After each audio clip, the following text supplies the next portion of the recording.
mingon ang maong mga ang duha ka tawo nang nagsusumbay nga. Ang ilang tumong nagbasa raw ang tao Biblia para na ho.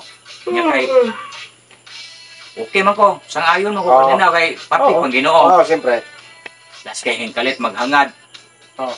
Paghangad lagi kita man sila sa Rebulto, arang ko lang. larawan sa Ginoo nga crucifix ba. At akong tunok-tunok dire. Katong bagong Gidansang. Di. Bagay, dugo pa. Ora sa Ginoo. Dugo pa. Ay, tunok-tunok. Ingon ni siya nga, Brad. Nakoy pangutanan nimo, Brad. Hintuo lagi ka ani. Oo, tayo. Oo, hintuo ko.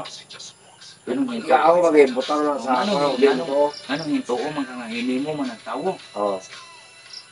Mituo ko pagkangan kay kanang nawunga gilarawan na sa gilarawanan. Simple ra kay na nga istorya ba? Larawan sa gilarawanan. Mahimo ba din na ang litrato kung way gisundugan? Yan. Okay. Ano mo na ang gagamaan na nakakita sa personal sa itong Ginoo na? Sa hong gingnan, sa panahon sa nagpakatao nga itong Ginoo, nahimong tao, nagpasakit. So, atong kay mga engkanto pa ba rin mga tao ito dahil? Mga gamhanan ba rin mga tao to? Di ba dihan eh, daghang mga tao? Okay, so, katong mga tauhan na, nakakita na kung sa'yo nawong sa itong Ginoo to at the time.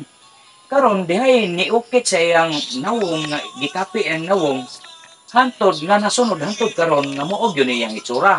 So maog yun iyang larawan sa gilarawanan sa atong Ginoo. Kini mo man nagtawo gud ba? Nanong magsimba mo nung mutuong anong simba mo na gihimo man nagtawo. Ko. Di ko mulalis ana kay gihimo mag yun nagtawo tinuod. Pero